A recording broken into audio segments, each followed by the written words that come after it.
Welcome to the Pencil Bob channel. I hope you enjoy my stories.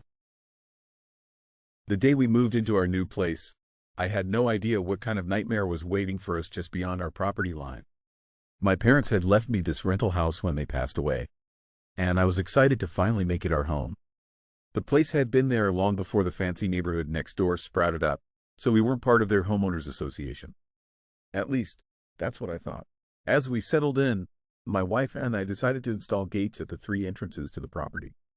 It seemed like a good idea for privacy and security. We spent weeks renovating, painting, and making the place our own. The gates were sturdy wrought iron, matching the style of the older ranch house. We carefully measured and installed each gate, ensuring they were level and secure. The ground was uneven in spots, so we had to do some extra work to make sure everything lined up perfectly. We added a fresh coat of black paint to make them look crisp and new. The gates were more than just a barrier. They represented our first real mark on the property, a statement that this was now our home. When we finally finished, we stood back and admired our work. The gates created a sense of boundary and protection, giving us a feeling of having our own little sanctuary away from the world outside. About a month after we finished all the work, I was out in the backyard, admiring our handiwork, when I heard the creak of our back gate opening. Turning around, I saw a man in his late 60s or early 70s strolling onto our property like he owned the place. I heard the creak of our back gate opening and turned to see a man in his late 60s strolling onto our property like he owned the place. He was wearing pressed khaki shorts and a polo shirt that looked freshly ironed. "Welcome to the neighborhood," he called out, waving a thick envelope in the air. "I'm Bob from next door. I've got your HOA welcome packet right here." He marched up to me with a wide grin plastered on his face. "You're going to love it here. We've got the best community events, and our property values are through the roof thanks to our strict guidelines."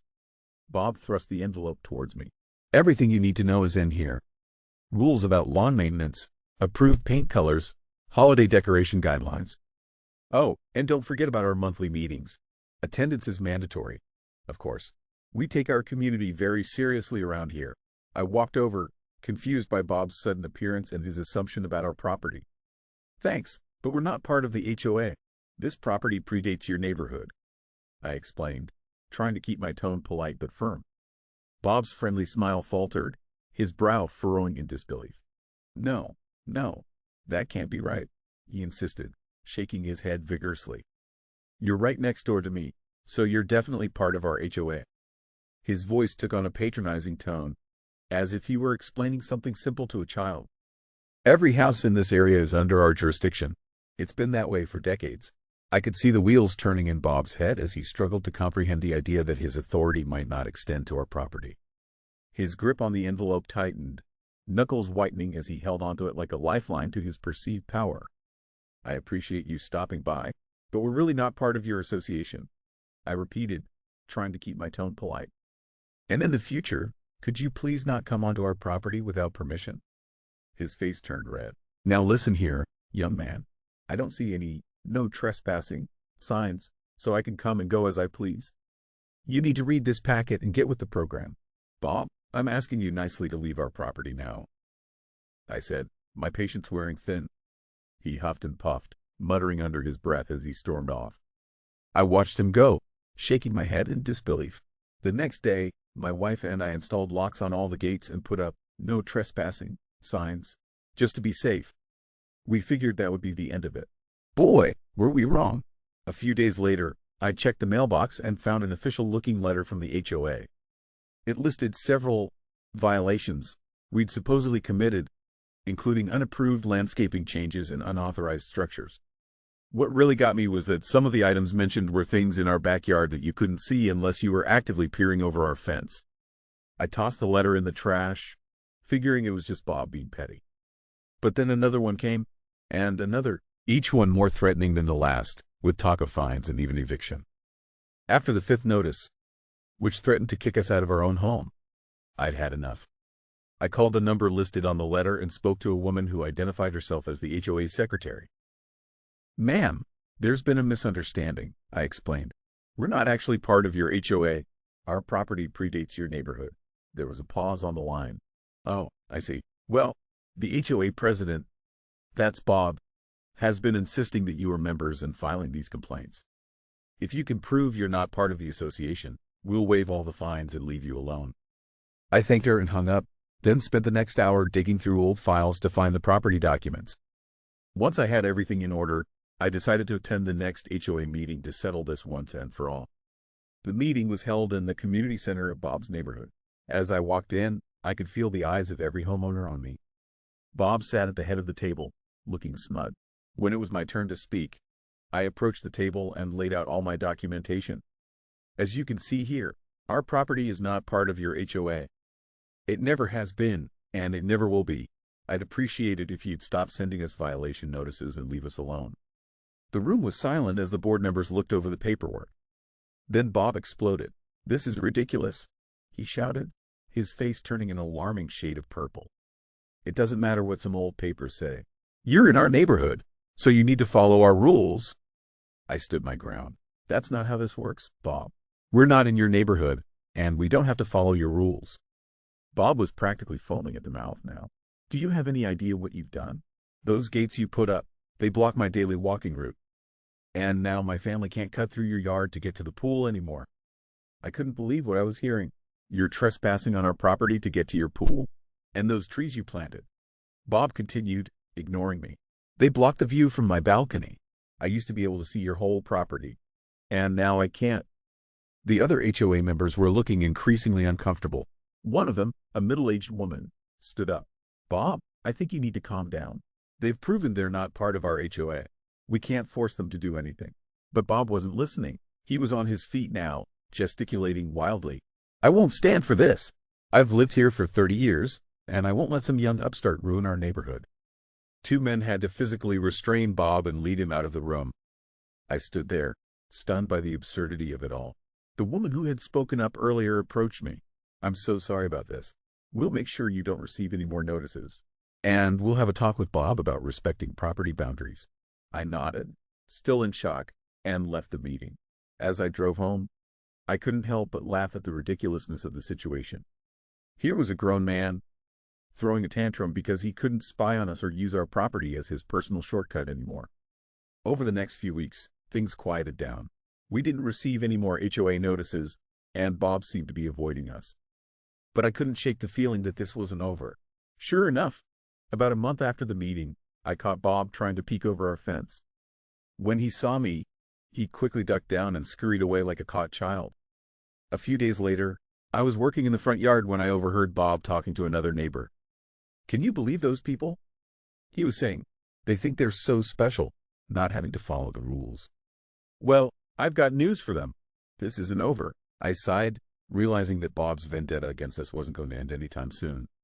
Every time I saw him after that, he'd glare at me or mutter under his breath.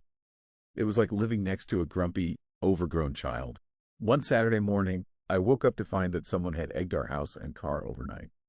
I couldn't prove it was Bob, but given the circumstances, it seemed likely. As I scrubbed egg off our front door, I wondered how long this petty feud would continue. The final straw came when our dog, Max, got out of the yard one day. We searched the neighborhood for hours, calling his name and asking if anyone had seen him. Just as we were about to give up hope, we heard barking coming from Bob's backyard. We rushed over, only to find Bob standing there with Max on a leash. "Oh, is this your dog?" he said, feigning innocence. He wandered into my yard, so I thought he was a stray. I was just about to call animal control. I bit my tongue, not wanting to escalate the situation. "Thank you for finding him," I managed to say through gritted teeth. "We'll take him home now." As we walked away with Max, I heard Bob call out, "You know, if you were part of the HOA, we have rules about proper fencing for pets." I turned back to him, my patience finally snapping. "Bob, this has got to stop. We're not part of your HOA. We're not going to be part of your HOA, and your harassment is getting out of hand. If this continues, we'll have no choice but to involve the authorities." Bob's face turned red again, but this time he didn't say anything. He just turned and stomped back into his house. Since then, things have been quiet. Too quiet. I still catch Bob watching us from his window sometimes, and I'm always waiting for the other shoe to drop. Living here has become a constant state of tension, wondering what Bob might do next in his misguided crusade to force us into his HOA. I've thought about selling the house and moving somewhere else, somewhere without nosy neighbors and power-hungry HOA presidents. But why should we have to leave? This is our home, left to us by my parents. We shouldn't have to give it up because of one man's inability to mind his own business. So we stay, and we wait. We've installed security cameras, just in case. And every time I lock our gates or trim our privacy hedges, I think about Bob and his ridiculous obsession with controlling our property. It's exhausting, infuriating, and sometimes downright scary. This is our life now, living under the watchful eye of Boomer Bob, the HOA president who can't accept that he doesn't rule the entire world. And the worst part, there's no end in sight. Welcome to suburban hell, where your neighbor's entitlement can turn your dream home into a nightmare. When I purchased my home many years ago, as a new construction, I had written into our sales contract that we would not and could not be entered into a neighborhood HOA unless we personally agreed. We only have a yearly cost for upkeep of our community retention pond and a contract for that cost. It's like $30 a year. So like a year later, a few months after the house is built, a boomer wanted to change our retention pond association into a full HOA, electing himself as de facto president for life. I brought a lawyer to the one and only meeting of our retention pond association, showed my home e-contracts to the builder lawyer, forced all the residents to a vote that no, they don't want this boomer jackass ruling their neighborhood. The builder lawyer was only there to draw up our pond stuff, and this boomer was a huge ass to her the whole meeting. She was relieved when I pushed back. The look on this dude's and his wife's face when I showed them that even if he made a stupid HOA, I wouldn't have to join it, was so satisfying. He was purple with rage and stormed out, leaving his wife to apologize for his outburst. He had a full-on tantrum, banging on chairs and tables and screaming at me. All the other residents ended up asking my lawyer and the builder's lawyer to draw up a rider to amend their building contracts to be like mine. It's been nearly 20 years and this dude still curses at me anytime he sees me, which is often since he lives like 3 doors down. Lol, I am proud to have stopped his little fiefdom from starting. Man, these HOAs are getting out of control. Who do these people think they are? This Bob guy sounds like a total nutjob with way too much time on his hands. I can't believe he actually thought he could force someone to join his little power trip club. And the audacity to trespass and spy on their property. That's some next-level creepy stuff right there. I'd be installing cameras and calling the cops if I were them. It's insane how these HOA board members let the tiniest bit of authority go to their heads. They act like they're running a small country instead of a neighborhood. The whole concept of HOAs is garbage anyway. Why should anyone have the right to tell you what to do with your own property? If I want to paint my house hot pink with green polka dots, that's my business. These control freaks need to get a life and stop harassing people who just want to live in peace. I hope the homeowners in this story sue the pants off that HOA and teach them a lesson. As someone who's dealt with HOAs before, this story doesn't surprise me one bit. These organizations are nothing but cesspools of petty tyranny and busybody behavior. The fact that this Bob character thought he could bully someone into joining an HOA they're not even part of just shows how delusional these people can be. It's a classic case of someone with a little bit of power going completely off the deep end. What really gets me is how they were spying on the homeowners and sending violation notices for things in their own backyard. That's a massive invasion of privacy and probably illegal. And don't even get me started on the trespassing and attempted dognapping. These HOA Nazis think they're above the law. The whole concept of HOAs is fundamentally flawed. They attract the worst kind of people, those who get off on controlling others and enforcing arbitrary rules. It's basically legalized harassment. I bet half the residents in that neighborhood are miserable but too afraid to stand up to the HOA board. My advice to anyone dealing with this kind of HOA BS: document everything, know your rights, and don't be afraid to get lawyers involved if necessary. These power-tripping jerks need to be put in their place.